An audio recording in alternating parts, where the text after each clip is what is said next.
blocker of Hextall. Fed around to the far side. Flahr's a little lax in picking up Robinson, who puts it cross ice off the body. Breakaway Eklund. He's gone for the hat trick. He's in. Shot. Score. Hat trick, Pelle Eklund.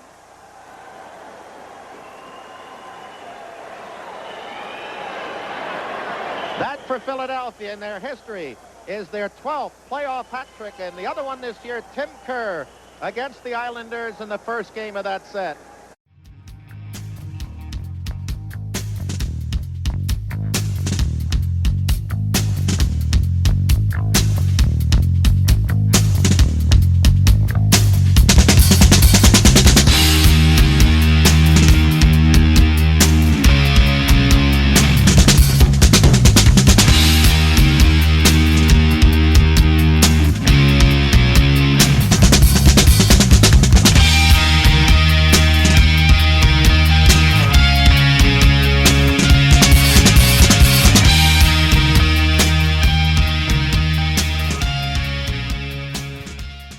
Hey everybody, it's Isaiah, and I'm here with Chef B, who's going to tell us about one of our sponsors here. Chef? Yeah, O&B Puckcast is now brought to you by Summit Public Adjusters. The winter months can be especially hard on our homes, from roof damage and peeling siding to frozen pipes and toilet overflows. Call Summit Public Adjusters before you call your insurance company. Dealing with your insurance company can be stressful and confusing. Let Summit Public Adjusters take the stress out of the claim process by having our guys work for you. Get the most for your money and your repairs. The next time the big snow or the rain leaves you with some home damage, contact us for a free consultation. Summit Public Adjusters are licensed in Pennsylvania and New Jersey. Learn more at summitpublicadjusters.com or call 215-752-0560. Just tell them that the chef sent you. Yeah, what was that number again, Chef? 215-752-0560. That's terrific. All right, we're going to carry on with the rest of our show. And we are back. It is Isaiah. Welcome to the O&B Puckcast. It is episode number 170 episodes of the O&B Puckcast. And tonight's a little bit different.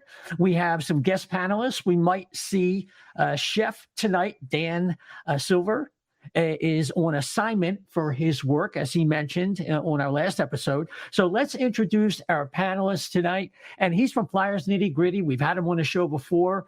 He really knows his stuff. He is Vasili Gianarakos. How are you doing, man? Doing really good, Isaiah.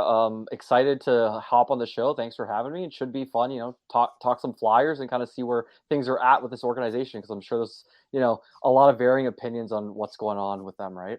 Yeah, absolutely. And tonight we're going to do something different. I'd love to tell you, we're going to talk all night about the 4-point breakout game from Morgan Frost and all that kind of stuff. But we want to take it to a higher level. Believe me, we'll get back to that stuff. But today we have a special show. And before we get with that, just a reminder that the O&B Puckcast is on 12 podcast platforms, Apple, that we are on Spotify, and we're iHeart.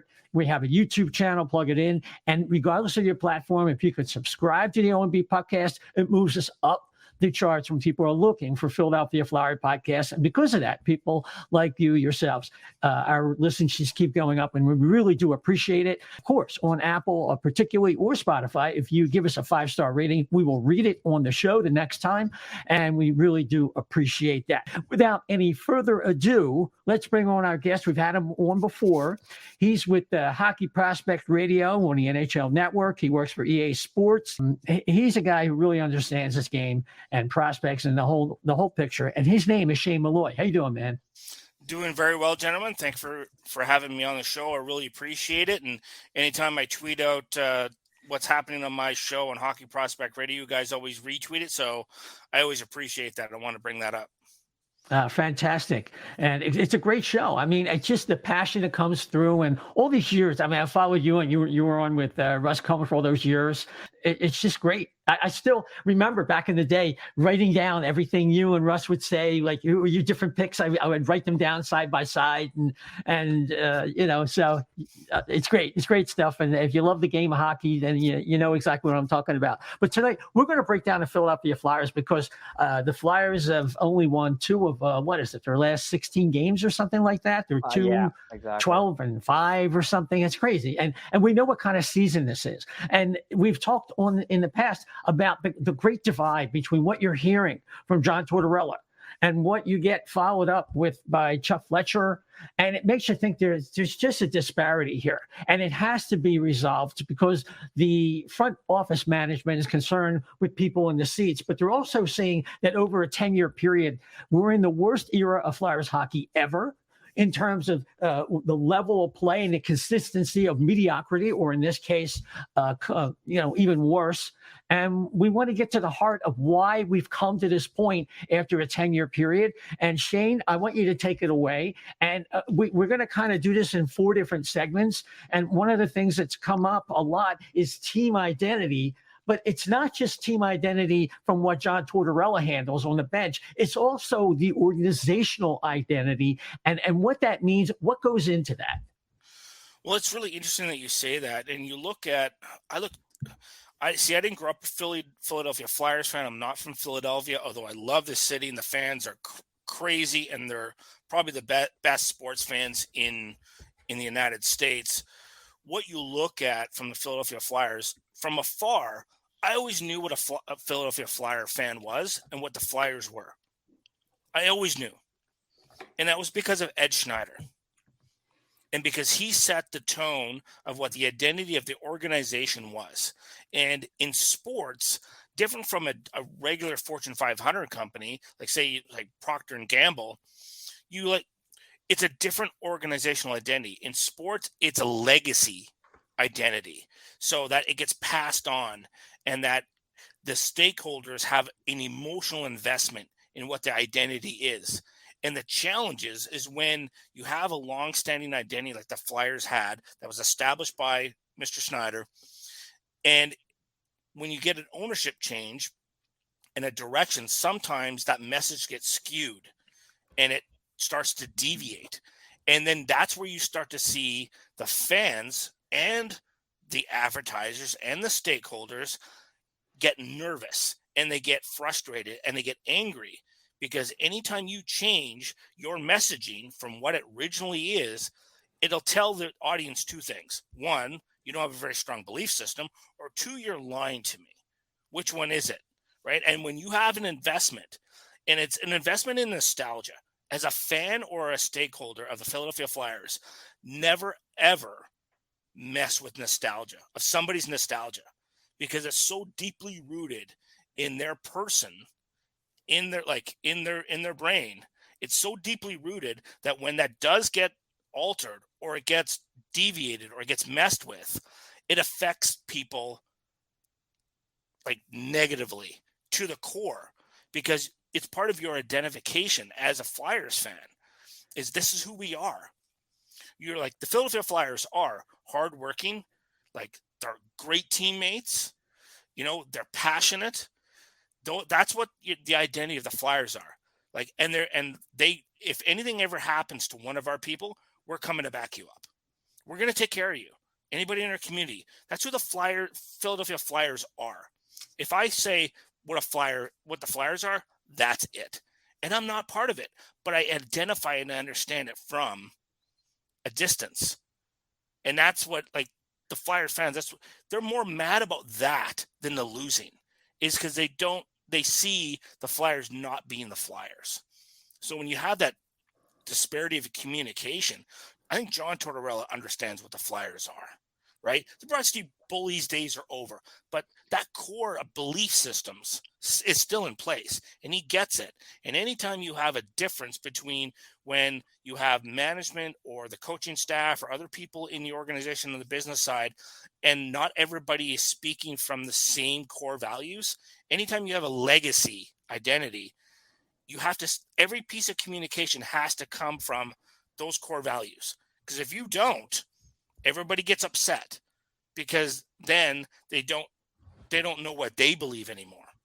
Like, I think some people really, they sort of poo-poo that when they say, oh, it's just a sports team. It's not a sports team. It's part of the community's identity. It's part of the fans' identity. You're a tribe. It's tribalism. Like, we're human beings.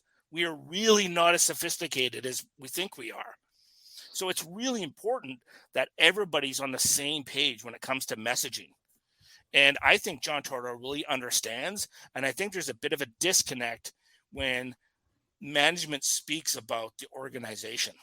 And this is also a city that thrives on confidence. Like, there's a little bit of bravado in Philadelphia. There's a little bit of like cockiness in Philadelphia. And I admire that. Like, even if you're getting beaten, you're keep fighting. You're going to get back up and say to your opposition, I'm the man. I'm the woman. Like, if you're coming after me, we're going to dance, right? That's a part of that community's like grittiness. It's why your mascot is called Gritty. Like, the city is like that. Like, even the grandmothers who work at a deli. Like, if you're fooling around the deli, you're going to come behind the counter and they're going to put you back in line, right? That's part of that. So that's really, really important. So when there's a disconnect, that's part of the problem, gentlemen, is that everybody has to be on the same page in terms of Ed Schneider has already established what this identity is, never deviate from it. And all your communication, regardless of how bad it gets, stays the same. This is who we are. This is what we're going to do. This is how we're going to do it. End of story. And I know it sounds easy, but it's hard because there's a lot of pressure on people in the management because things have gone badly for the last 10 years. So they want to be able to have like answers, and sometimes you don't. But when in doubt, go back to your identity. Which Back to the think, Flyers' identity. And that's about branding in a way, right? It is, but you never change it. This isn't a marketing plan. This isn't like, a new like, oh, Flyers this. No. The Flyers it's your credo. This is your creed. This is who we are. We never deviate it. You plant your flag and people will rush to it because they identify with it. Or they don't. And it's okay. But never ever deviate from that. Because what happens is that's when you get apathy and that's when you get people leaving because they don't trust you anymore. They'll trust you and rally to you even if you're losing. Even if you're losing, as long as you stay true to who you are. Yeah. Vasili? Yeah, I think they've just done too much of that, to be honest, just under this current reign, right, of the management staff. I mean, they've done too much of straying from that credo and like that core identity that you were talking about, Shane. Whereas, I mean, I guess the hiring of John Tortorella is trying to get back to that as he's kind of going back to those key themes, core values, things along those lines. I think, I mean, with him, I guess going forward, you're hoping that he is able to build that up from, I guess, like the footers, as he was saying in his press conferences, things like that. Whereas, I mean, Chuck Fletcher's kind of alluding to, only being 5 points out of a playoff spot. He's kind of on the opposite spectrum of things, right? In these recent press conferences. So I really do think it's going to be more on, Tortorella kind of going forward and what he's kind of establishing. But also, if you don't have a general manager who's in, the same boat and the same vision as you, how difficult do you guys think that really gets for him? Well, it becomes a challenge just in terms of messaging more than anything. And I think what John, and I think he gets really underestimated in terms of his level of intelligence. He's exceptionally smart. And he's very calculated and cunning in terms of what he's doing. What he's trying to do to these young players is establish habits. Because during stressful times, we never rise to the challenge as human beings. We never do. We only fall to the level of our habits. And what he's trying to do is establish these habits so they become what we call autotelic. So you do them without thinking, right? And that takes time with people. So it's going to take. Yeah, it's not going to be overnight. It may take an entire season, if not like a year and a half, to push that into the minds of all these young players. I don't even think he's necessarily even concerned with the older players because he knows sooner or later they're going to be gone. It's really about establishing that foundation of the guys that are in their mid-20s to like early 20s. and saying, this is the way you need. It's not about the style of play. Don't look at it that way. Don't look at like the blocking shots. Don't get caught in. It's more about the ethics behind it, essentially, right? Well, it's really what it's about it's about the decisions you make and the choices you make, because decisions and choices are not the same. Like, so decisions are like, oh, I moved this puck up the wall instead of going like to the middle of the ice. A choice is I'm going to step in front of that slap shot and it's going to hurt bad. And I might get injured. And it's really about him making sure that these players understand the difference in what it takes mentally and emotionally to win. It's like he's helping them build up their mental and emotional attributes in terms of what's your strengths, and we're going to keep building on those. Because when it gets stressful in the playoffs, and he's been there with teams, he recognizes what mental and emotional abilities. And sometimes we forget that, he has members of his family that are in the military, and much of a lot of the great training that's come out of a lot of the allied forces, like I'm a Canadian because they're Americans. You look at the U.S. Navy SEALs and a lot of their training, he takes a lot of that methodology and helps teach those players, this is what you need to do. It's about training them so that so you don't have to think anymore. It's automatic. Building those habits up and then using that actually to sustain the play and the work ethic within it, right? Right, but it's also like it's to sustain every shift and to sustain the next game and like understand what I need to do. And obviously develop the decision making behind it, would you say? Like, yes, have it be consistent, right? Yes, and he's like, look, he's hard about being like, there's no, like, he is a genuinely caring human being, but he doesn't tolerate people who are not going to man up. Be a man, right? Like, you're paid a tremendous amount of money and you have a job to do. Go and do it, right? Like, don't half-ass your job. Right? Because people are like busting their ass to make money to come and see you play. What are you doing?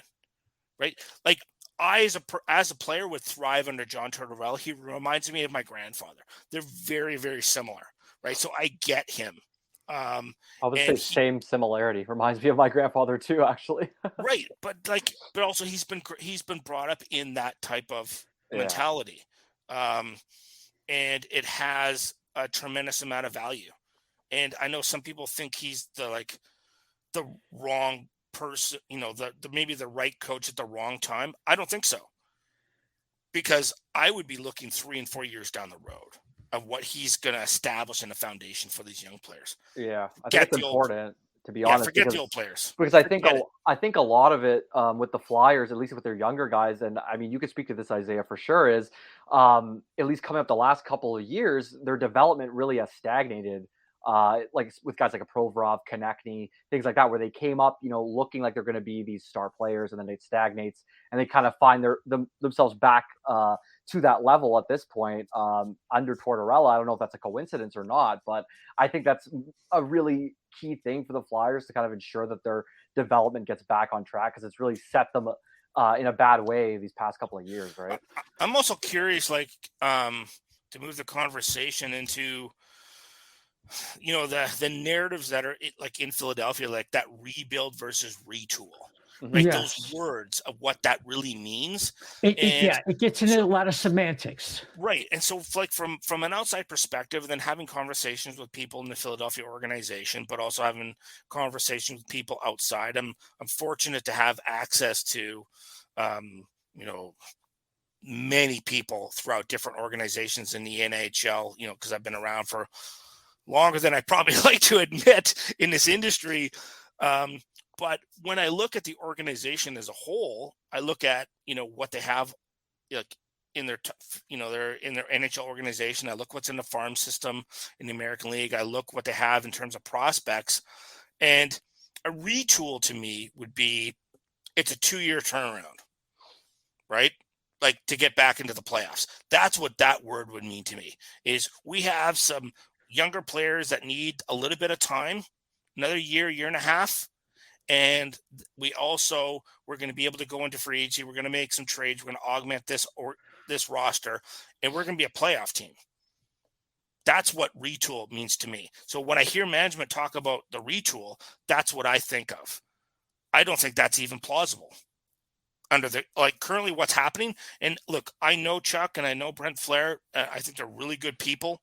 It's not personal. I'm just simply looking at this objectively from the situation. I think the Philadelphia Flyers have to be in a rebuild mode. And I don't mean Arizona Coyotes burning to the ground rebuild, but I look at, I'll take some examples from around the NHL. I look at what the LA Kings did.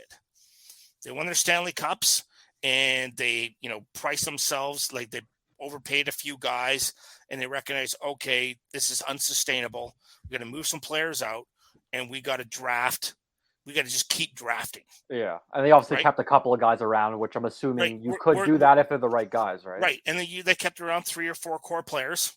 5 core players, and then they started drafting. They continued to draft and develop. They never stopped, but their onus is really high level drafting and developing. So let your listeners know, I do a lot of research and a lot of work in. I have about 350 pages of quantitative evidence, and I do all the reports on all the NHL teams' drafting, development, success, and efficiencies throughout the salary cap era. So it started in 2006. Then you give every team 5 years before you start making assessments. So I have all of it from 2006 to 15, that first 10 years, and I'm starting breaking down the next couple of years after that. And if you look at what this management group has done, now you can't really assess them what they've done in Philadelphia, because you're looking at really young. If I look at my notes, you're looking at years that are difficult to assess. You're looking at 2019, 2020, 2021, 22. You're not gonna be able to know for 5-6 years. Really, you're probably not going to go. We're not going to know 19 for a couple more years. Really, like whether Cam York or Bobby Brink or Ronnie Attard are going to be full blown NHL players. We're not going to really know. So let's take the assessment of what Chuck Fletcher and Brent Flahr did together in Minnesota. So they were there for 9 years. 2010 was their first draft. So from 2010 to 2018, that's 9 years. They had 59 draft picks. Only 11 players in those 9 years went on to play more than 200 games in the NHL. That's it. 9. You need to average 2 a year to be considered, like, to be in that contending role. Because if you don't have enough assets. What ends up happening is you start robbing Peter to pay Paul. You have to start making trades. You have to overpaying in free agency. And sooner or later, the bill always comes due. Like, the most efficient way in terms of behavioral economics to increase the assets in your team is through the draft and through development. And that's about making sure that you have the proper processes in place for your amateur draft to ensure that you put a tremendous amount of resources into your development department and your American Hockey League team. Because think about, every time you make a draft pick and it fails, how many millions of dollars did it cost you in that failure when that player didn't develop, right? Yeah. Because it's not just you're paying them over that period of time, first off, and then also the time and the resource. Time is the biggest resource. Right? It's the biggest asset for any general manager. Exactly. Is time. So when you look at it from that perspective, like 11 players out of 59 draft picks in the Minnesota Wild from 2010 to 2018 is only 18.64 percentile in efficiency. The league average in that time frame is 25.5%. So they're below the league average. Yeah. And if I want to tell you what comparisons, you want to compare them to, say, the top leagues, the top in the leagues. 06 to 15, that 10-year period, the Pittsburgh Penguins had a 38.98 percentile efficiency. Okay. Number 2 was Anaheim. Number 4 was LA. Number 5 was Washington. In that you wonder why the LA Kings, as we mentioned, win a Stanley Cup and build again in the same period of time. It's because it's their dedication to their drafting and development and hiring, not only just the right people, but also making sure that you have the process and protocols in place, decision-making models, mental models in place to make proper decisions. It's not a fluke. Like, any team can hit something out of the park 1 or 2 years, but over a 10 or 12 or 15-year period. Then it's a trend. It's a trend at that point. Yeah. Well, it's a trend, but it's consistency. Something is going right. So when I do these reports, the first thing I do is I start calling these people in these, like, who have worked for these teams. Like, the Washington Capitals have had this almost the same department the whole time. Same with the LA Kings. They moved some guys in and out. I think that's a mistake, probably, right? Yep. Anaheim Ducks have had pretty much the same core of scouts from that standpoint and development staff, although Todd Marchant moved on. Now he's with the San Jose Sharks. But what that allows you to look at is, like, you ask the question, why, right? From that perspective. Yeah. Why, right? So when I look at that, I'm like, I look at that track record of what Chuck and Brent had done in Philadelphia, and not in Philadelphia, in Minnesota. I'm like, okay, what happens if that same efficiency is transferred over?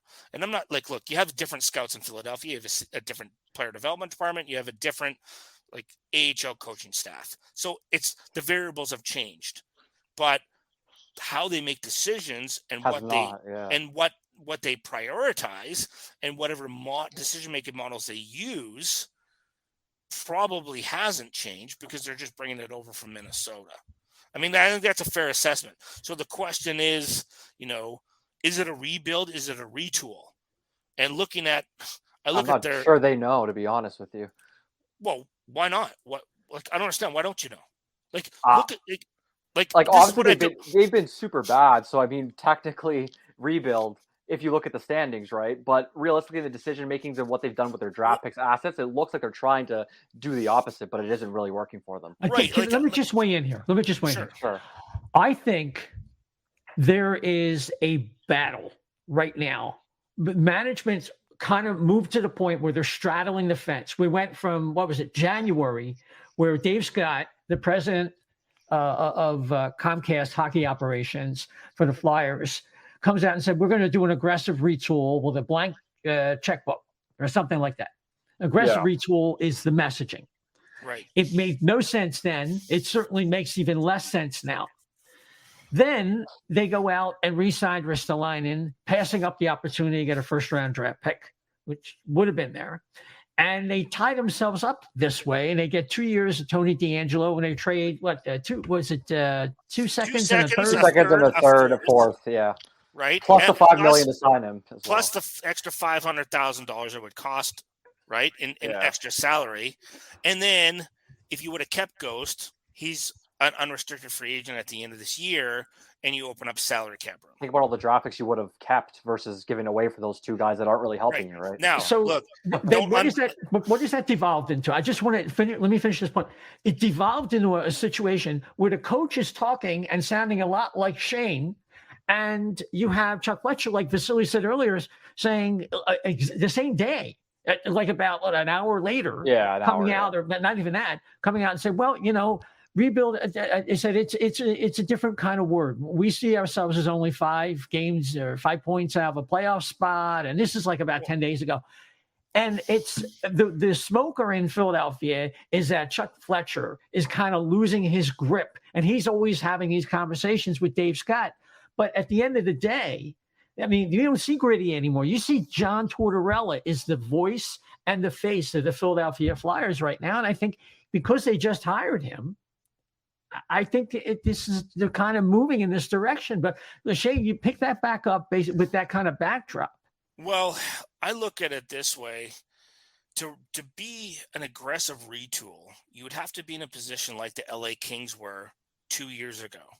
We're not in. Like, do the Philadelphia Flyers have the prospect pool in terms of assets? No, they don't. Right? Do they have a couple? You have a couple decent guys, but nowhere to that level. Right? They don't have the same. They don't. Do they have the draft capital moving forward? Well, they have the extra first round pick in 2024, but they're missing 2 second-round picks. In the next 2 years. And a second this year as well. I was going to say. And a second this year, and a second missing in 24. Yeah. 24. So You're missing those two critical picks as well. So do they have the draft capital to do an aggressive retool? No, they don't. Yeah. Do they have the salary cap room for an aggressive retool? No, they do Absolutely not. No, especially not up at forward. They don't, right? Even with the expiring contract of Van Riemsdyk, they don't have enough draft capital, right? Because it's still been a flat cap. Now, we might get a bump this year. Could be significant. But in the span of a couple of years, that's where it could end up going from 81 to 90 in maybe a 3-year span. Yeah. Right? That's where the window is. That's where you have to start divesting yourself. I'm not worried about the defense. Don't worry about the defensive contracts. I'm not worried about – I wouldn't be worried about those. I would be really focusing on the forward contracts. Like, I would be looking at Van Riemsdyk, go. Kevin Hayes, got to go. Cam Atkinson, got to go. If Couturier is healthy and proven he can play again, as much as I love him as a player – you're not going to win with him right now. He's 30. Yeah. He's 30. By the time you're ready, it's going to be over. Yeah. Yeah. He's 33 or 34. You got to move him too. Right. And understand, and you got a young goaltender. So you got that. You got Carter Hart. And that's where I would do the rebuild in that respect. And what you end up doing is they'll say, okay, who's going to play those roles? Let's look at it this way. And we talked about this before going on air. I'm not saying these players that we mentioned are perfect players, but what you're looking for is stopgaps for a couple years, right? Because what you're trying to do is I think from my perspective, the most valuable asset to a management staff and a general manager is time. It's their greatest asset is time. Time to think, time to research, time to make decisions. So when you want to give yourself time. So you look at a player like Dylan Strome. You look at a player like Milano. You look at another player like Max Domi. You look at a defenseman like Ethan Bear. You look at Juuso Välimäki, who got picked up in waivers. Yeah. You look at these players and how much they're paying them, and the young players that could be stopgaps for your team, and they would cost you nothing in assets, nothing in comparison to what you've had to pay previously. Because every time you go into free agency and it's you're fighting for an asset, it's going to cost you 2.5 times more than what you really should have to pay. So I don't see, based on the structure of the organization, the contracts they have in place, the draft assets that they have, the prospect pool that they have, that they can do an aggressive retool. I don't think they have enough assets.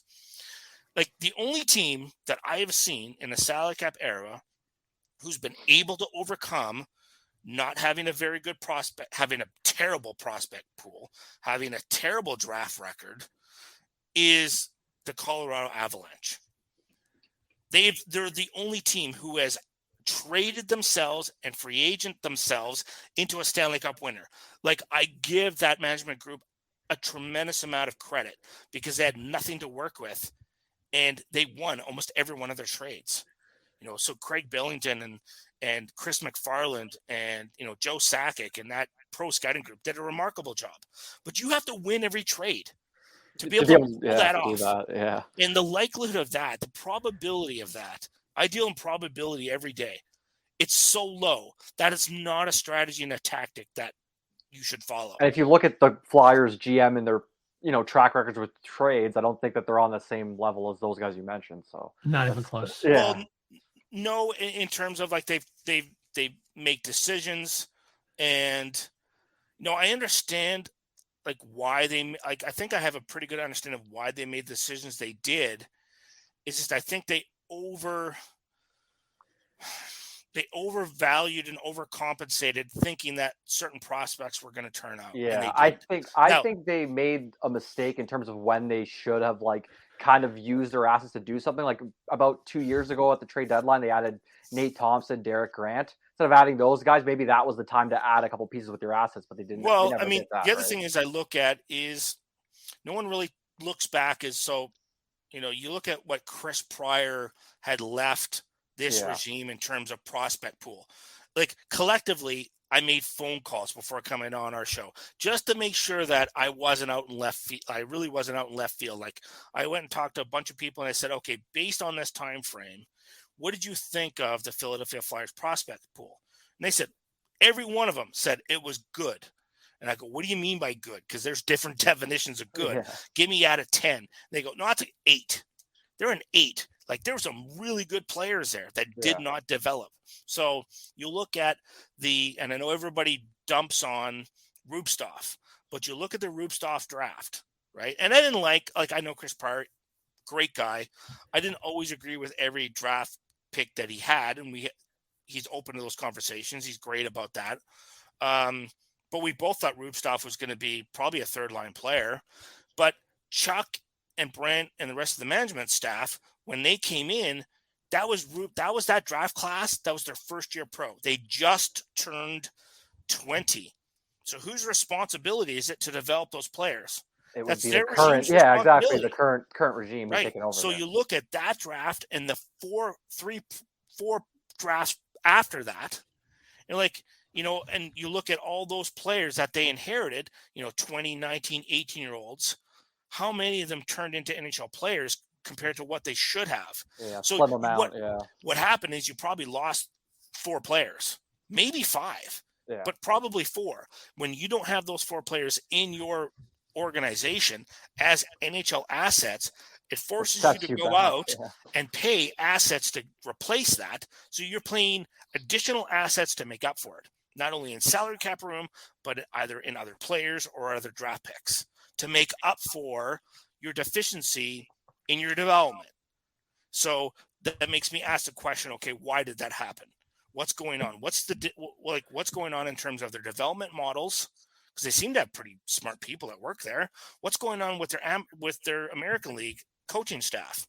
And this is the conversation, Isaiah, we brought up last time. Yep. Why did Chuck just decide, and I haven't got an answer yet. Next time I bump into him, I'm going to ask him, why did he decide to not have an assistant general manager to run Lehigh Valley? Why is he managing both teams?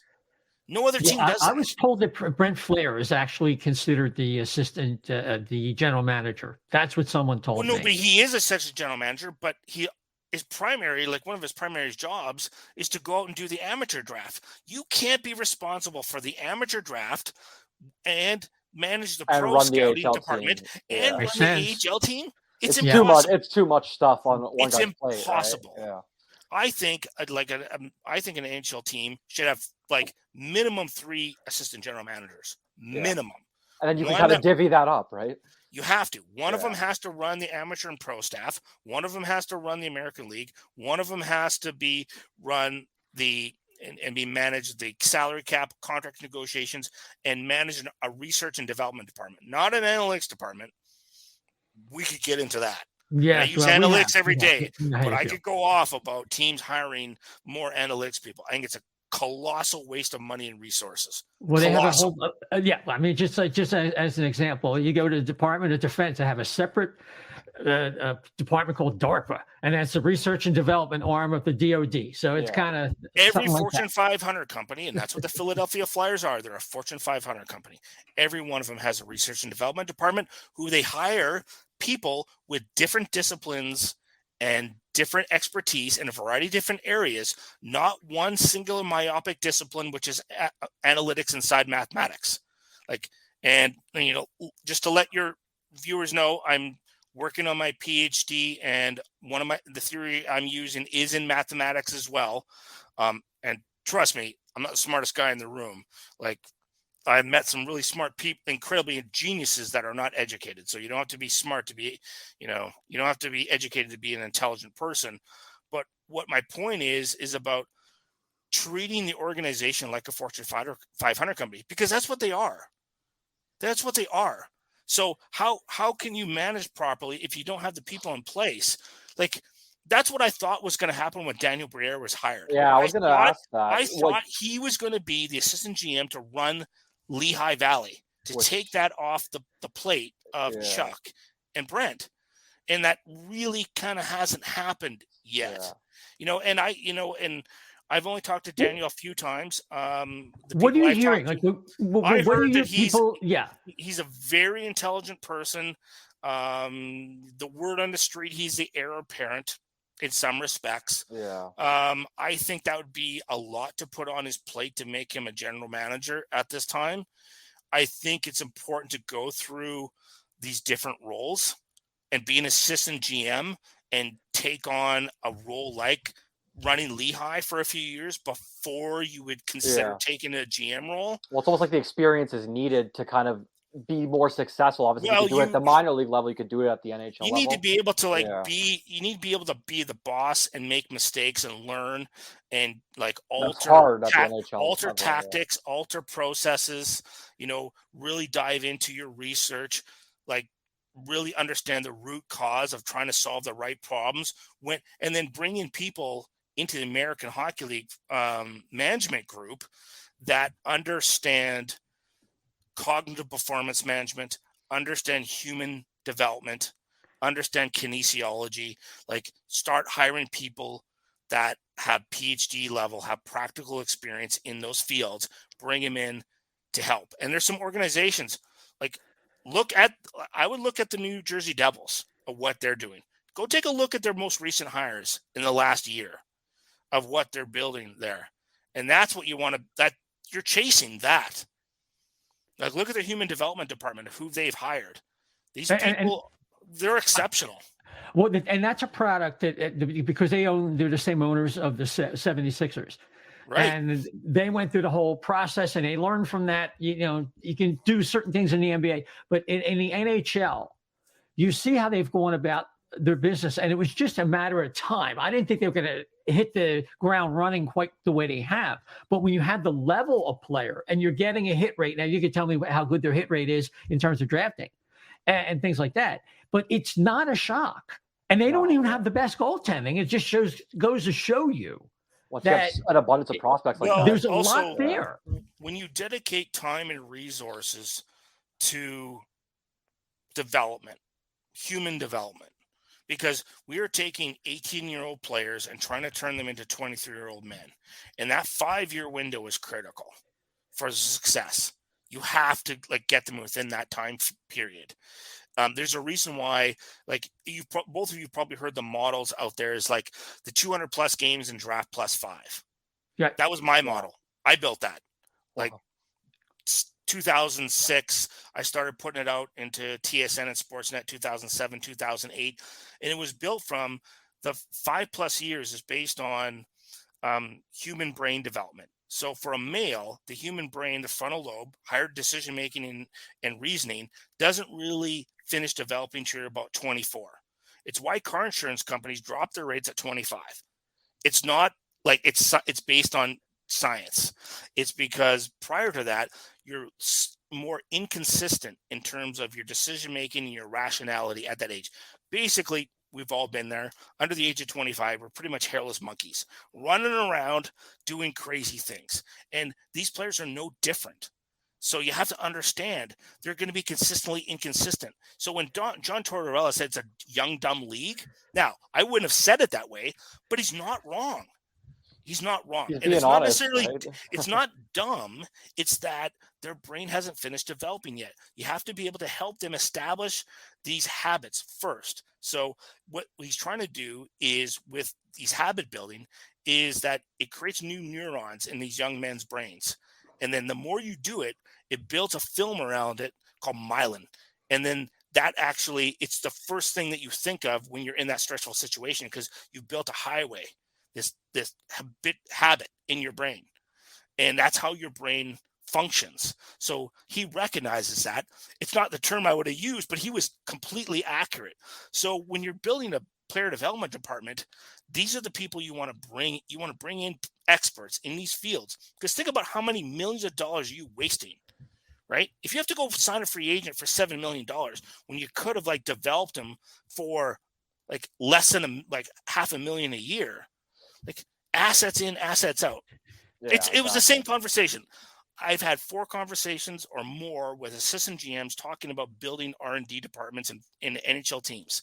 And they said, well, what kind of budget would you require? And I said, $1.5 million. And they thought I was crazy. We can't give you that kind of money. And I said, okay, let me ask you this.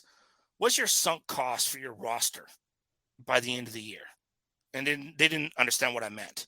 Yeah. And so I elaborated. I said, okay, you scratch 3 players every game, and they provide you zero utility because you can't bring them in. Exactly. You pay them regardless who they are. So what's your average? What are you paying? $4 million a year? What did they say to you? Or more, right? I said, you're paying that, not including the other expenses and budgetary expenses you have with those players. So you're willing to do that, but you're not willing to say, give me $1.5 million, and I'm going to hire 4 other people, and we're going to have an education budget, and we're going to bring in PhDs and the best people I could possibly find in the industry, pull them out of their cushy positions. And like, what kind of ROI do you want in return for that 1.5 million? 4-to-1, 5-to-1? We could save you that in one decision of not signing one player, or helping you develop players at a more efficient rate, or your decision-making processes in terms of how you. But it's all a trickle down. Players. I think it's all a trickle down, because if you have something like that in place, hypothetically, you're not spending money in the free agent market like you were saying. Then also you're not spending assets in trades too, trying to fill holes that you might not be able to fill. Yes, because free agency is inefficient. Because like I laugh when they say, like, they were talking to, I was at a business conference for sports, and they were asking the young people, oh, do you want to work on the business side or the hockey operations side? And I'm like, you mean the business side and the business side? It's the same. Yeah. Operations is business. Exactly. It's an operations department. The general manager of an NHL team is a CEO of an operations department of a Fortune 500 company. They're not building a widget. It's all based on human development. So, like, run it like a business. Yeah.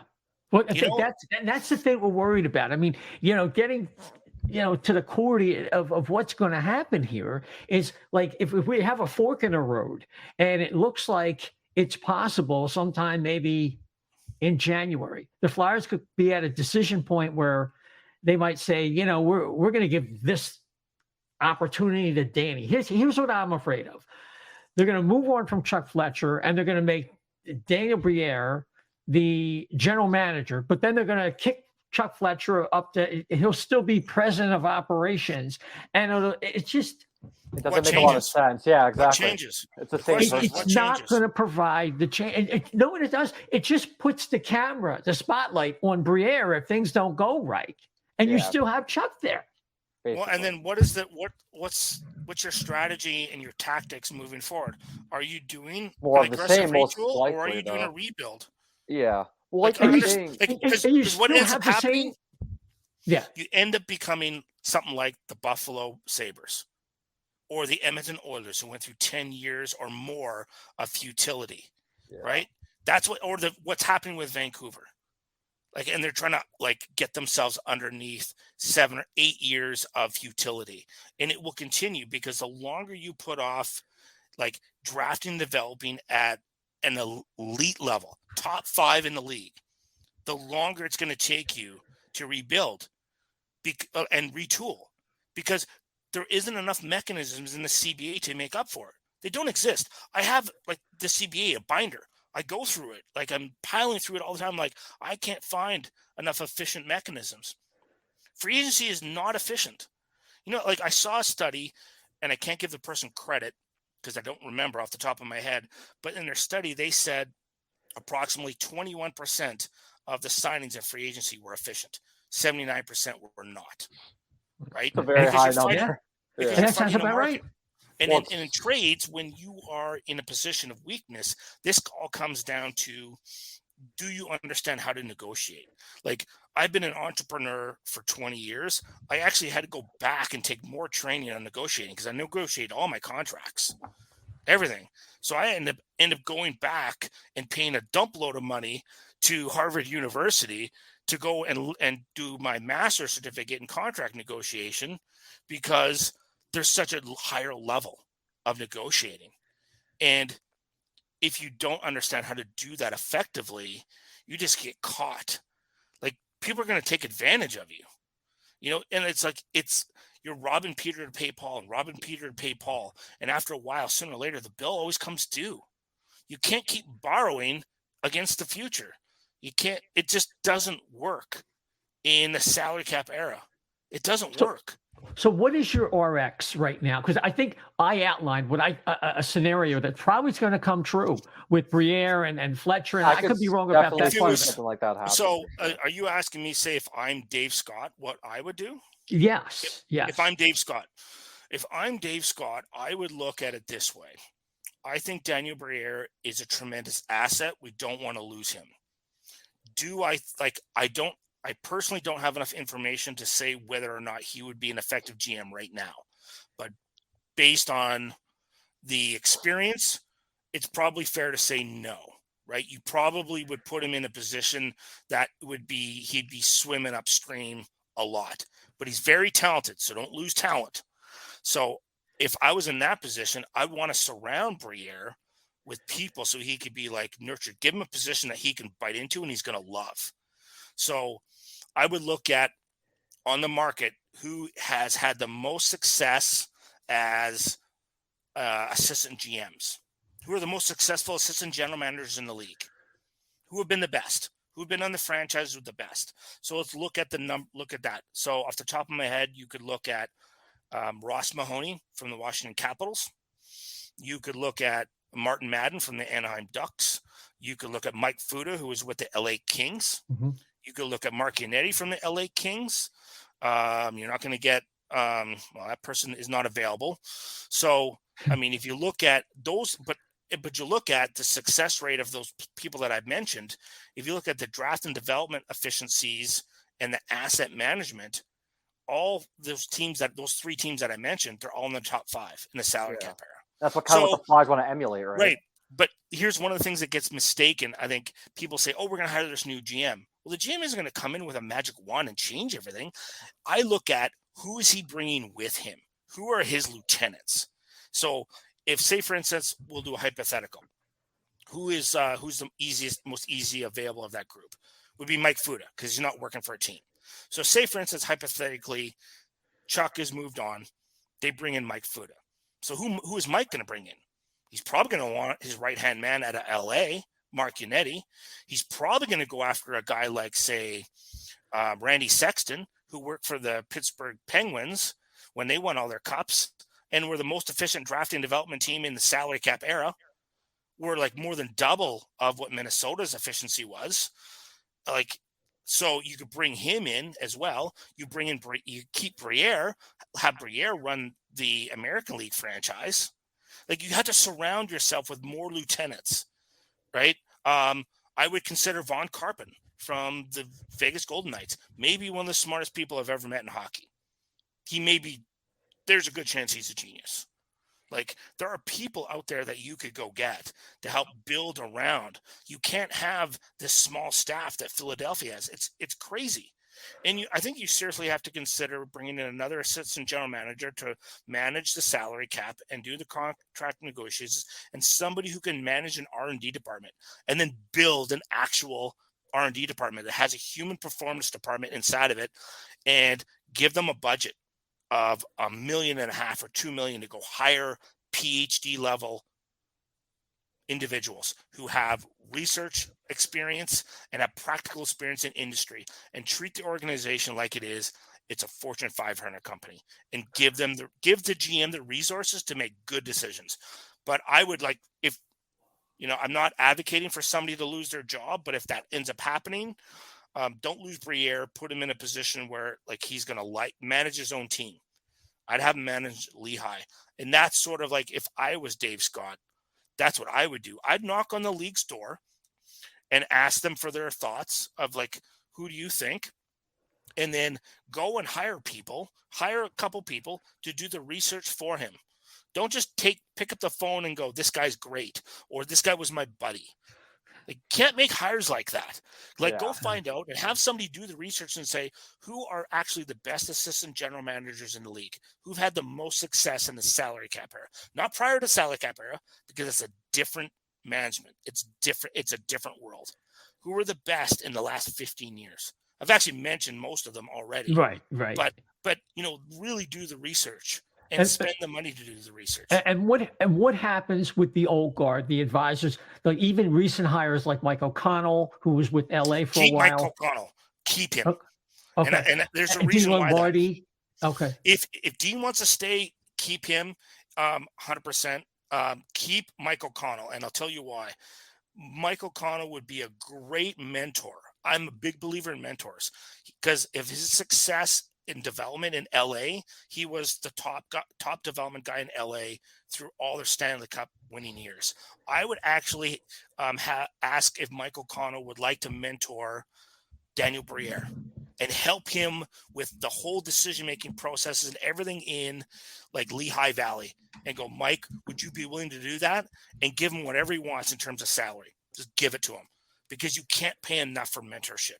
You can't, right? And so then like Daniel has somebody to lean on directly on every day is, Mike, this is what we're working on. This is what and so Mike can be invested in that. He doesn't have to do all the heavy lifting. He just gets to be a mentor and advisor.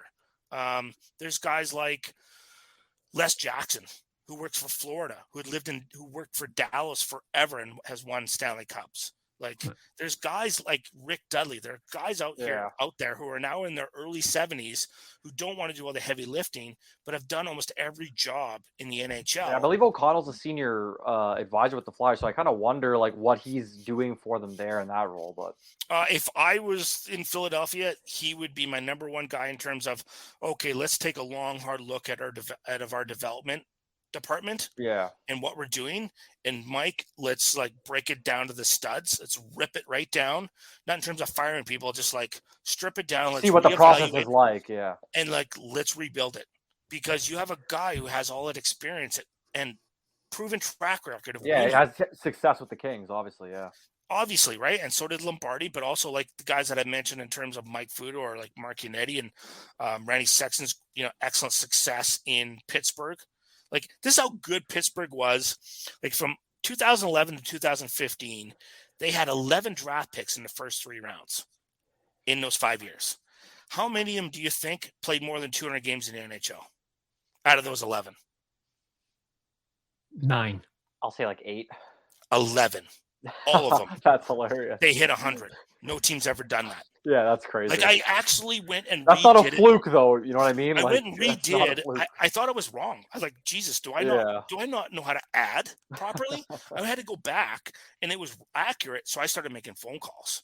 I'm like, wait a minute, what happened here? Yeah, this is insane. Who's behind these decisions? Exactly. Right. I mean, it was Randy Sexton and Jay Heinbach, and Tom Fitzgerald was leading their player development department at the time, and they were just hitting home runs. Now, not every one of those players were great players. Only 3 I thought were really good. Jake Gensel, Matt Murray won them Stanley Cups as a goalie, and Tristan Jarry is their other goaltender. Yeah. And the rest of the guys were all 4th, 5th, 6th defensemen and all 3rd and 4th line players. But what it did was then the Penguins never had to go out into free agency or make trades for their role players and spend extra money. Is this like the Brian Rust, the Chad Ruedel, and Connor Sheary and guys like that? I could go on and on, man. It didn't matter. The captains. But that's valuable in a sense, right? Because like you were saying, we go back to the it's actually massive valuable because here's an example. So the Vancouver Canucks let Nick Dowd go, right? He was their 4th line center. And he went and signed with Washington for $800,000. And Vancouver turned around and signed Jay Beagle to do the same job for $3 million. Huge overpay, but that's free agency for you, right? Right. However, you don't have to do that if you can actually develop your own guys. If you can draft and develop players. This is the misconception that fans sometimes have is, he's only a 3rd liner. No, he's a 3rd liner in the best league in the world that you developed, who understands your identity, who understands what you want, and you're going to take care of him, and you don't have to overpay him. That too, but I also think people underestimate the value of developing your own player to the sense where he came up through your system, he knows all the people around you, things like that. So how hard is a guy like that going to play for you versus somebody who maybe came who's a mercenary? Yeah, exactly. Right, and understand the value of draft picks. People will say, this 2nd round pick didn't work out. So we're looking at a guy like, say, Adam Ginning, right? Who probably is only a 3rd pairing D-man if he makes it, which is, I figured that's probably what he was going to be. And he was drafted 50th overall. A 50th overall draft pick has, on league-wide average, only a 35.47% chance of playing 200 games. Already, it's a That's tough one. it. Yeah. That's it. Like a 32nd overall pick only has a 52.73% chance of playing 200 games. Well, you got to be good at this stuff, obviously, to get those types of players who are actually playing and developing at those spots. Right. So why not go out and go get those people? Like, I think Philadelphia is in a really good position to potentially, if they want to, go hire people that are really good, that are out there, that currently some of them are not working for teams and some of them are at lower levels, and go like hire them and pay them because there's no salary cap on the management side, operations, your operations cap, right? And it's not like Comcast doesn't have any money. It's not swimming like in it. They're swimming in it. So it doesn't like outspend your competition, not in players. Like, this is what I think is the misconception. Your most valuable asset is not your players. Your most valuable asset is your core management group. Players come and go. If you have a great management group, and then like managers, directors, and those people that work in your R&D department, if those are great people, they're worth their weight in gold. They're worth more than your players, because your players are going to come and go. What are you trying to do? Like, you want to win in 2 or 3 years, or do you want to win in 10 or 15 year periods or 20 years? You want a legacy? Then it all comes down to the people. It's not like, don't forget, like, yes, the players are important. They got to play the game, but these people will keep finding more players. They'll keep finding them, and they'll keep developing them. You know, that's the thing. We spun our wheels with the baseball team for years. And they finally get a guy like Dave Dombrowski comes in, and you had this confidence. He'll find a way. He'll make the right moves. He'll make the trade. Just like, who was before him? He was with Toronto, and then he came here. He's still an advisor. Pat, I can't think of his name. Yes, I know who you're talking about. Yes. Yeah. Right. The Flyers need someone the fans have that kind of confidence in. It's like, okay, we can have down years. It's just not one guy. You know what I mean? It's right. But he knows how to hire a whole staff of people.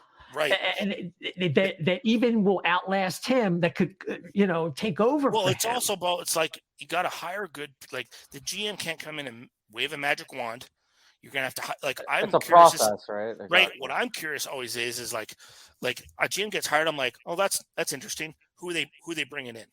That's the first thing I ask, is like, I'm less interested in the person who's the GM. I'm more interested in who they hire below them. Yeah. It's like, okay, who are their assistant GMs? Who are their directors? Well, because those people are going to be in charge of so many different important things the GM doesn't even have their hands on, right? So, like a general manager's job, I think, is the same as a CEO. Well, yeah, he's there for two things: decision making and leadership.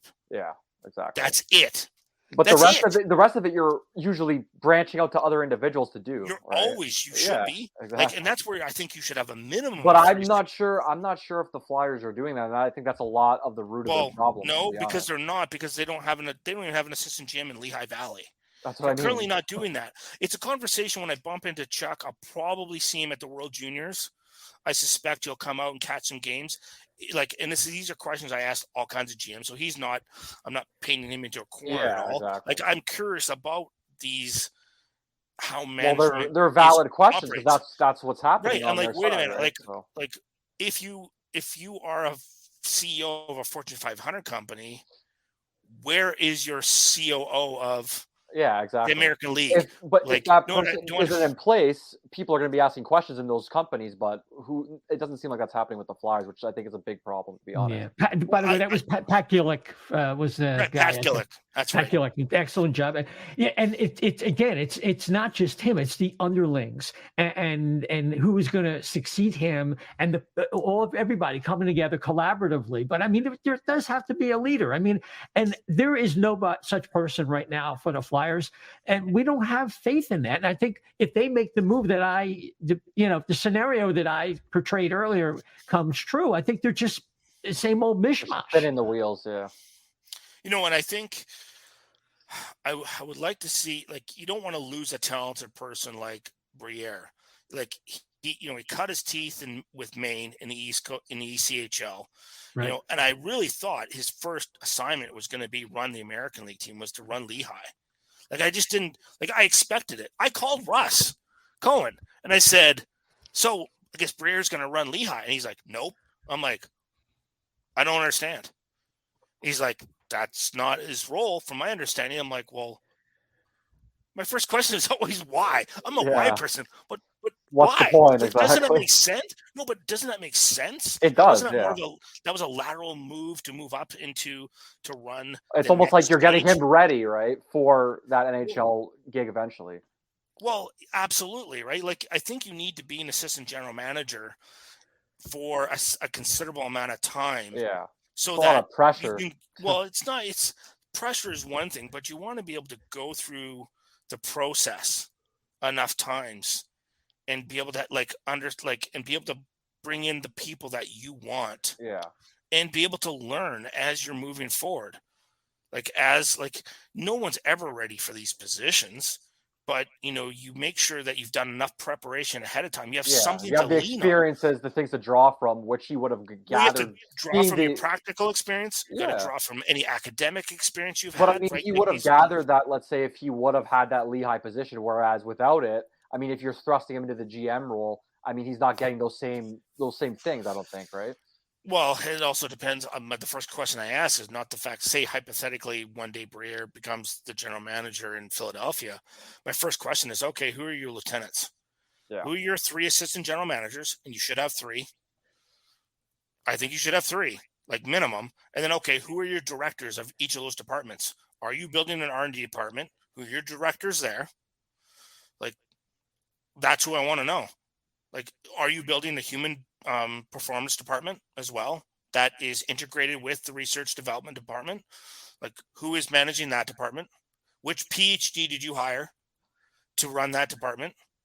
Because if you're not, like, one person can't come in and, like, I've seen it too many times in every sports franchise. Hockey's no different. One GM can't come in and wave his magic wand and everything's going to change. Yeah. It doesn't happen. It doesn't work that way. Well, Successful franchises and successful companies don't work that way. It's a business. Let me ask you, if you had to name like 3 or 4 franchises that have the structure that you're recognizing as one that you really has to happen and has to be in place in 2022 for any sports team, let alone NHL or the Philadelphia Flyers, what teams right now are doing that in the NHL? Tampa Bay, Toronto. They haven't won yet, but that's what they're working on. New Jersey Devils.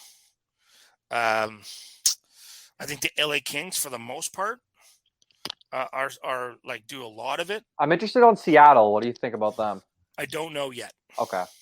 That, like, the sample size is too Small. small. Fair. That's fair enough. It's only been in the league for obviously I don't know. I think quietly Columbus is moving. Yarmo doesn't say very much. I really like him as a person. He's very, very bright. So those are some of the organizations that I have noticed. It's one of the advantages I have on my radio show. So we're in our 18th season. So over the last 17 years, I've had the opportunity to interview every person that was in a director position, director amateur scouting, director of player development, an assistant general manager, a general manager, like scout, like all those major positions, all those director and management positions. So I've interviewed every person that is eligible to be a GM. I've interviewed all of them probably 10 times or more. Like, that's crazy. But I mean, that's how you got the insight, right? Obviously. And that was a funny thing. It was brought up by an assistant GM. He said, like, you're probably the only person who's actually done that just by the nature of your show. Because I've been collecting all this qualitative data and I go back and listen to shows and I take notes on people. So I'm like, and I like write down names and I take notes. And I go back and everybody, because there's always breadcrumbs, right? In every interview, like they may say, "Oh, I'm only going to give so much," but they always leave breadcrumbs. Then you can kind of match it up to what they do in the future, in the past. Well, then you take the qualitative information and you match that up with the quantitative, and then you have an opportunity. Because I go to all the tournaments, so I'm in Europe. I'm in all the tournaments in North America. So on a normal year, I'm in Europe twice a year to go to different tournaments and go see players. And then there's no other media really there. There's me and maybe Mark Edwards and a couple other people, Max, right? So we hang out with the scouts and the management. So after games, we're at the pub or the restaurants with them, and we're just asking questions. And that's where you begin to learn. And you start to figure out like who is like, there's some really intelligent people here in this industry. And so I'm curious to see what the Philadelphia Flyers are going to do. And this is not like, I'm not throwing disparaging remarks against Chuck or Brent. I really like them. Just things haven't worked out.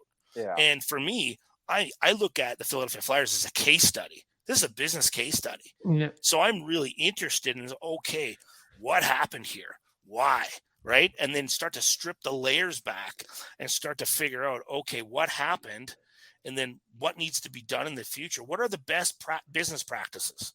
What are the best business practices that you can take from other industries and implement them into your operations department to make it more efficient? That's important. Yeah. Yeah. So when does this have to happen, Shane? I mean, we're coming up on a trade deadline after the first of the year, and then of course there's the off season, and the messaging, all the things you covered. They get an L. They're taking a loss in virtually every category right now. And like, how do you like everything? I don't know. I'm speechless. I think at a point where, if you're into January and you're they're in the bottom five of the league. They're likely going to be there, I would say. Then that's when I think Dave Scott and like the collective group has to make a hard decision of what they're doing. Yeah, it'd be like, what's the plan? What's the vision, right? What are we doing here? Like, because is this like, if we're going to do like an aggressive retool, what are the costs of getting there? Like, what's the percentile of the trades that we have to win? So, and this is a tool I would use. It's called backcasting.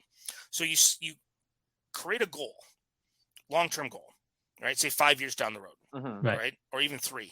And then you start mapping backwards to all the pitfalls and all like the burning oil and all like the snakes. Like, you got to like, okay, what are all the bad things that could happen? And we have to map out tactically and strategically how to overcome that, and base it on probability. What's the probability of how many of these trades we have to win? And then the free agency that we have to go out, and we're in an open market against other people. We have to like still get market value. It's a lot to overcome, I think, for them. Well, it's also like, it's the cost value line of a player. Yeah, right? Exactly. There's the cost of the player and the value of the player, and understand where that is. And not overpaying that, And if this study, I wish I could remember the name of the people. I feel bad. Is if that study is accurate, and I'm going to end up having to go build my own, just out of sick curiosity. And I built some of it, but I haven't got pushed far enough along the road in terms of efficiency of free agency. Is like, if it really is that bad, if it really is a 20 percentile success rate, then it's an inefficient market. And this is something, Isaiah, we brought up before. The typical, roster construction of like, your 1 through 12 forwards and your 1 through 6 defensemen. Yeah. Is that really the most efficient way to build a team in a salary cap era? Can you do it differently? It's something I brought up to like a couple of GMs. I'm like, could you do it differently? And we discussed that, right? In length, is like, what pool do you want to fish in, right? Is it easier to draft and develop second and third line forwards? Of course it is. Is it easier to draft and develop number 3 and number 4 defensemen? Of course it is. What's the cost of acquisition of those? Are they less than chasing after the Giants? Of course. Yeah. What's the cost of that in trades? Is it less? Yes, because it's what pool are you in, right? And if you let the other like hordes fight over the Johnny Gaudreaus of the world and those guys, and you get first dibs on that middle pool. That Marchessault, Carlson, like Vegas did. Then you could add those other guys in later on when you're already having. You don't even have to, because what you end up doing is you have, instead of having 3 of those guys, you might have 9 of those guys. Yeah. Or 12 of those guys. And then to think about the wealth of assets you have to potentially trade, and then. Well, think about this is, instead of having that, you no longer have a 4th line anymore. It doesn't exist. What you end up having is 2 second lines and 2 third lines. And you don't have a number 1 and number 2 defenseman because they're too expensive. But then you don't have a number 5 and number 6 who can be exposed. So you could have 4 number 3s and 2 number 4 defensemen instead, with an elite goaltender. Like, that's basically what the Vegas Golden Knights did in their first year and ran to the Stanley Cup final. That roster, if you go back and look at it, that's basically what that roster was, right? And the only way to sustain that is through drafting and developing and not going chasing after whales. And what did Vegas do? That's what they did. They went and started chasing after Moby Dick. And they haven't gone back to that level of success. No, really. and the other thing is also look at the prospect pool. How many of the young prospects they don't have a lot. And the whale went on the IR today, Jack Eichel, so hopefully his lower body injury won't be too bad. We got to wrap on this, but I wanted to get your opinion about something. This is also very topical right now with the Philadelphia Flyers, and it's all the excitement after 13 games of Cutter Gautier, who I think he's got 10 goals, 16 points in these 13 games. And everybody says, he's one. He was named Rookie of the Month, too. So yeah, Rookie of the Month. And I'm like, wait, what's the rush here? And they're not even sure he's a center. To me, I watch him. I say, I'm looking at a winger. I'm looking at a guy who looks kind of like a little bit like Rick Nash, but we don't know yet, okay? What is the rush? It's like, well, I want to see him in a Flyers uniform, or he should be in the AHL after his college season. It's like, all right, you're the head of scouting. You're consulting with whoever is the Flyers GM. You know a thing or two about Cutter Gautier. You probably scouted him fairly heavily going into last year's draft. Well, knowing what he's done so far, what's your opinion? I would preach patience, pump the brakes. He needs to play another year in college and then go into the American League for a year. And then we're going to see what we have. Now, just to let you guys, to the Flyer fans know, prior to him coming to the program in Plymouth, he played center his whole career. He was a centerman. Yeah. And he actually volunteered to play wing because they had so many centers at the program. He volunteered to the coach. We had the coach on our show at the beginning of the year, and we're talking about Cutter Gautier specifically, and he said he's like the most selfless player. He easily could have been our number one center on the program, and he says, I'll play wing. It's okay. I can always go back to center. It's very similar to a situation like Pierre-Luc Dubois. Yeah. When he came out and everybody said, no, he's a winger. I'm like, no, he's a center, right? He played that on that wing on purpose. Yeah. Because he volunteered to. But, Jarmo knew better. Yeah, and you get to play with Logan Cooley too, right? Right, and everybody was yelling at him. Everybody was yelling at Jarmo Kekalainen in the draft and taking Dubois over Puljujarvi. Puljujarvi. Right? That's right. Jarmo was right. It's like I see Cutter Gautier in a very similar vein as Dubois, particularly in the type of player you're probably going to get moving forward. So do not rush him. I think it's incumbent to have him play. Yeah. It'll be interesting. Another year in college and a year in America. Now, the decision they make on him is going to tell you what direction they're going. Whether they're doing an aggressive retool or they're going to do a rebuild. If they sign him this year and they bring him into Philadelphia next season as a 19-year-old, it's a regressive retool, and cross your fingers and hope the kid makes it. I think you're being kind. I think it's a clown show if they bring him in, honestly. You know what? It's interesting because when I was at the draft, we got to interview Gautier, and he said his goal was to potentially try to sign out of college after 1 year. So I don't know if that's in his mind. I told him he came in because we do the show live from the draft floor, right beside the stage, and we had him come in, and he had said that, and I said to him, I've been covering prospects for 23 years, and I love your enthusiasm, but I think it's your best interest to play 2 years in college, then come out. What did he say to you? Well, he goes, I'm going to do it was a typical, he's a pumped up player. He wants to be in as soon as possible, but that's not you're supposed to be the manager and, look at it from your perspective. I'm just hoping they don't see his attitude. How many young guys? I'm just hoping they don't see his attitude. Right? Yeah, exactly. Young guys get screwed up. A lot. And I think the Flyers probably have had faults with that themselves over the last couple of years. I just hope they don't see a kid who does so well his first year in college. It's And then college. I know, that's what I mean. And then bring him along because of that. It's just college. It's hard Who to have cares? faith. It's hard to have faith with this Flyers regime right now. Look, man, I love him as a player. Yeah. I think he has the potential to be Dubois type of player, giving you 65 points a year and be a load to play against, and a guy who's going to play great in the playoffs and has leadership potential. Like, he has a lot of potential. There's no rush, because like, what's a 19-year-old going to do? Is he going to move the needle? That's what Is that 19-year-old going to move the needle Yeah, next year? exactly. Let's get real here. What happens if he gets 30 points next year as a rookie? Not much. And his confidence is all messed up. Like, I'm sorry. I want him to go back and play his second year in college, go back to the World Juniors again, be the man. I mean, go into Hockey East and absolutely destroy everybody. Go win the Hobie next year. Go into World Juniors and try to win it for USA there too. Like, I think it's like, if you look back at research, games played prior to the NHL matters. And the more games played you have, the more likelihood your probability is that you're going to play above 200 games and play higher to your potential. And I got 2 words for you: Casey Middlestat. Go back and take a look at what happened with him. And coming out of high school, playing 1 year of college, brought him in, totally screwed him up. He wasn't ready because he had played high school hockey. Thankfully, Cutter, at least he played in the program, played against USHL, so it's a high level of competition.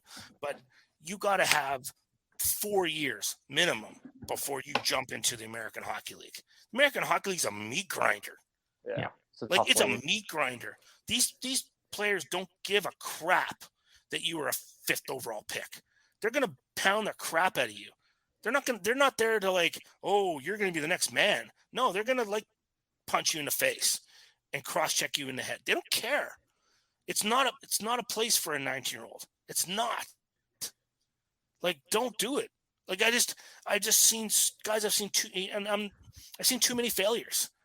Like, all the patient teams are all the ones who have long-term success. Like, look at the Philadelphia Flyers rival, Washington Capitals. Look at their farm team in Hershey. Look at their draft success. They're in the high 30s.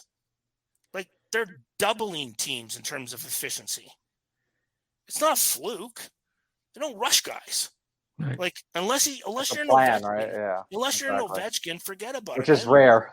Yeah. Which is rare. And we saw this with Tampa during the Yzerman era. These guys were consistently getting 150, 200 games. Yeah. You couldn't in the AHL level, then they're ready to just plug into the NHL, right? Right, and that's like that comes. We have Stacey Roos, their assistant general manager for Syracuse, comes on our show, and they're one of the teams where they're so dedicated to their process and they understand how long it takes for players to make it. They will go and find a player like in free agency, just a stopgap for 2 years to give their young players the time, because they know, what does it matter if we pay this guy like the Corey Perrys of the world $1.5 million? Because what they're doing is they recognize their most important asset, time. Yeah. Like, absolutely. I really admire what they do because they recognize what's the most valuable assets. It's not cap space. It's not like, it's time. Yeah.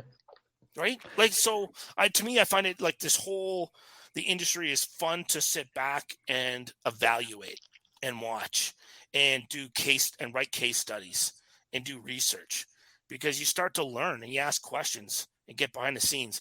That's why I feel bad for the beat writers sometimes when they're always constantly writing articles all the time. You never get a chance to really examine and do research and to ask questions, and like, because they're always building a story. Yeah, you want to do it. You can't really do it in an informative like way, like in that sense that you're talking about, right? Well, you simply just want to do proper like graduate level research. Yeah, exactly. And like, I got a rude awakening in grad school of what research really is. I got my ass handed to me. Like, oh yeah, I can handle this. No. I went back and I do a lot of work. It's not easy. It's hard, but I think it's something that the Philadelphia Flyers can look at and adopt. Look at the teams that are doing what are they doing, and then look to organizations outside of hockey, Fortune 500 companies. Why are they successful? And adopt their best business practices and implement it and integrate it Integration is the hardest part of the whole thing. Is how do you integrate that, right? And help your staff get better. Like, make them take classes in the summer. Make them get better at their craft. Otherwise, you stagnate and you get worse. Yeah, there's no doubt about that. And, speaking of a case study, we've done one tonight, Shane, and we got to wrap it there. The Philadelphia Flyers, I think you've presented a really compelling case for how the Flyers should move forward, not just on the ice, but just what's going to drive the events, the most important things. And I hope at some level, somebody's going to get a hold of this type of information and put it to use. So right now you are preparing for the World Junior Championships, and you're on Sirius. Your show is running right now. Yeah, we're on Sirius XM NHL Network Radio Channel 91. We air on Saturdays and Sundays, so it gets repeated generally on Saturday morning. We're on 7 to 9 a.m. Eastern Standard Time, Sunday 8 to 10 a.m. Eastern Standard Time, but it repeats constantly. But also let you know, within 10 days, we're actually going to put the show back onto a podcast format. So it'll air, and then it'll go into podcast format, and you'll be able to go back and listen to the old shows. So I'm only going to have this season on season 18 on at first, and then over next couple months, I'll add season 17 and 16 and 15 and 14. So you can go back and listen to past shows as well. But we have some great guests. Pat Malloy, same last name, but we're not related, does some great player development development segments with us. Dr. Kevin Willis, he's a sports psychologist. He only works with hockey players. Wrote a great book called Grit, Grind, and Mind. He comes on and talks about the development of the mental game in hockey. And then we have all our NHL guests on as well. So you guys will be able to listen to it whenever you want. And then I'm sure I can get chirped all the time too, which is always good. I don't mind. That'll be you post that feed on your Twitter account. Yeah, Twitter account. I'm gonna open up to some more social media feeds as well. So I'll get into Instagram and Facebook and all that kind of stuff too, to make sure everybody knows. And then we're actually gonna have a website built as well, so that you can just drop into the website and pull the segments out. It's all should be launched in about 10 days. Crossing fingers that everything's going to be ready to go. So just in time too. We'll have an RRS feed going because we're going to be doing our World Junior preview show, I believe on the 22nd or the 23rd, and it'll air on Christmas Eve and Christmas Day, and then early morning Boxing Day before everything gets rolling. That's terrific. And you can be found on Twitter at Shane Malloy and any other social. Yes, and then the radio show is HP Radio on Twitter as well, so you can find all the times where the shows are on. Fantastic. Shane, thanks so much. Absolutely, gentlemen. It's a pleasure. I love coming on the show. You guys do great work. It was great to pick your brain. Thanks again. Well, there ain't much in there, marbles and rocks, but you can take whatever you like. Give yourself more credit than that. Shane, thanks a lot, man. Take care. Take care. Right. All right. So, Vasili, you heard the man.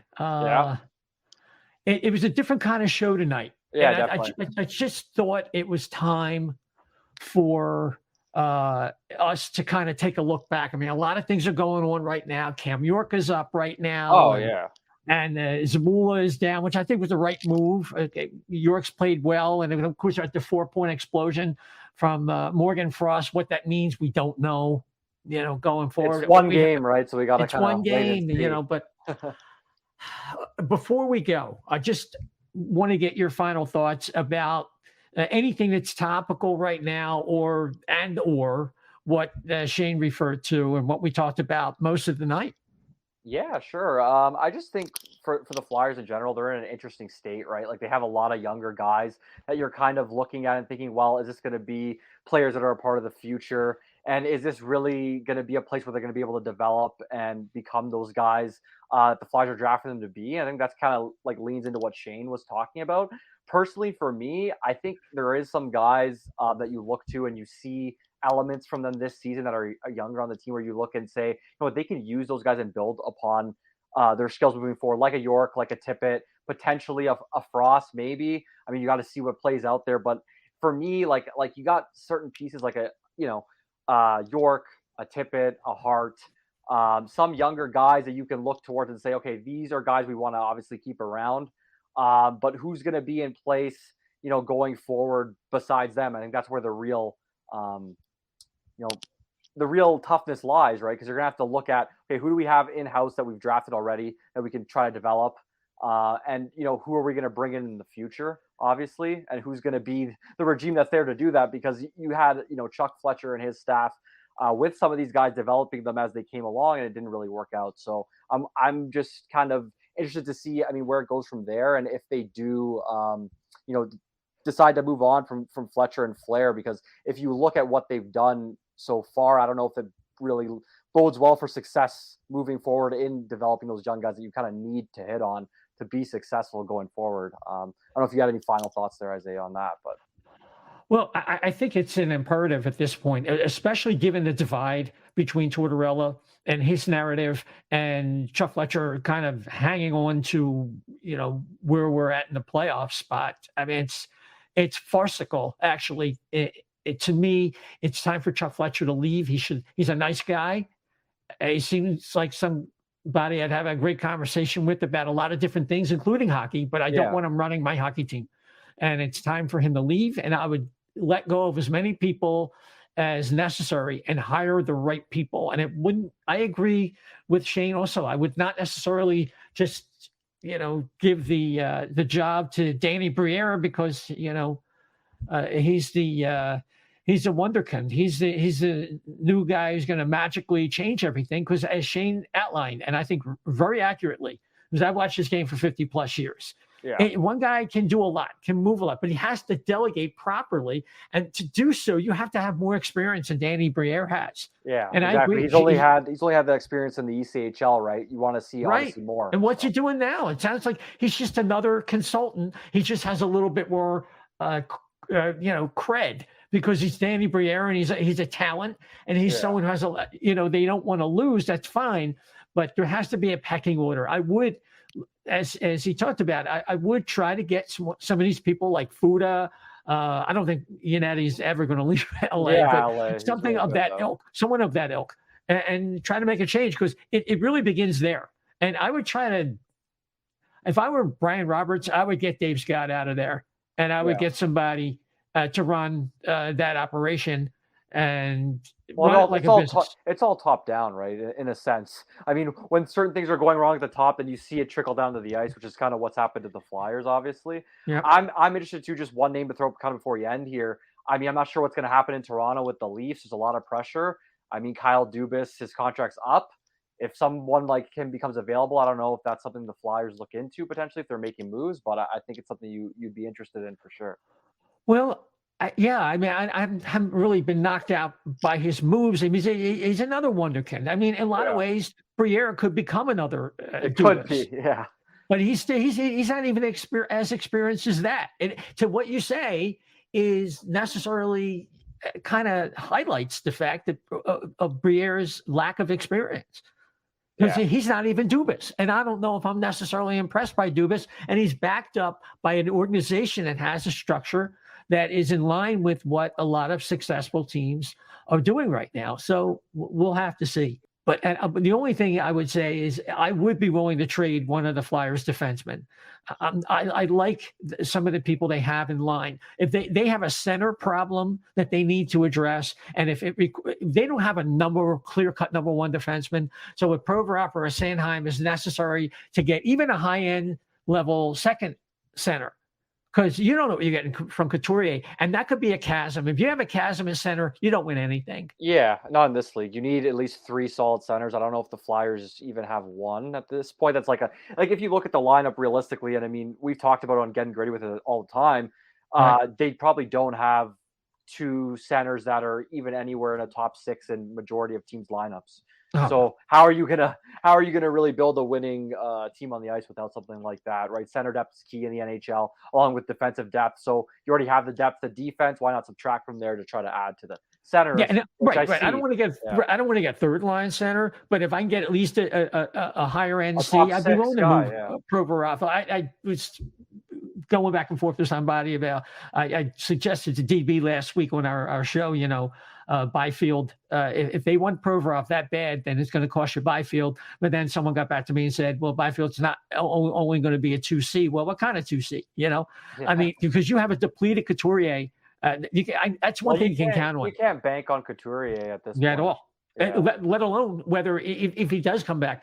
I think the idea that he'll be the same guy he's been is not realistic. I mean, after 2 back surgeries and his age, right? It'd be different if he was maybe 25 or something. Maybe then you say, okay, he's younger. You never know what's going to happen, but he's just played so much hockey. And I love Couturier. No knock on him. Great player. And I mean, a lot of his career, unfortunately, got wasted on a lot of mediocre Flyers teams, which sucks to see, but it just is what it is, unfortunately, for him. I mean, it'll be interesting just to see what happens with this team because there's just a lot of different facets that are all in play. And I just don't think we have any idea really of what's going to happen here, unfortunately. No, they need some clarity and they need some messaging clarity. And I think begins with that, they got to get it together. You have to have a concise plan, and that's in any business, right? If you're not clear and concise with what you want to do and what you're looking to accomplish, how do you expect to accomplish it, right? Well, exactly. That's the first 3 words out of Boomer Gordon's mouth. I hope that Boomer is dealing with some illness right now. So, we wish him all the best from Sirius XM Radio, Jim Boomer Gordon. And he first thing he said in the summer preview about the Flyers, what's the plan? And you know what? We still don't have an answer. And I think we need one if we're going to proceed from there. So, Vasili, you're on Twitter @FlyerItUp. Yes, exactly. It's like fired up. When you play hockey, fire the boys up. So add a little Flyers touch on it.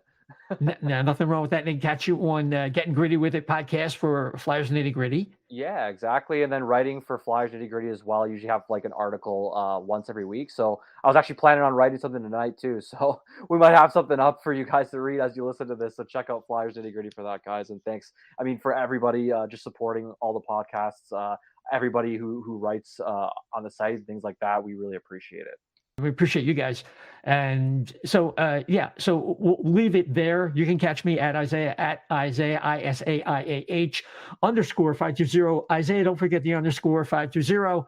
And if I'm not your cup of tea, that's okay. You can always follow the O&B Puckcast at O&B Puck at O&B Puck. We appreciate it. Next show, we'll probably have a WJC preview. It looks like it's going to be Russ Cohen. So, hey, let's get a Flyers win here once in a while. So, this thing that John Tortorella is trying to do doesn't fall apart. At some point, you need a win once in a while to give the guys confidence, right? Absolutely. So we'll leave it there until next time, everybody. Take care.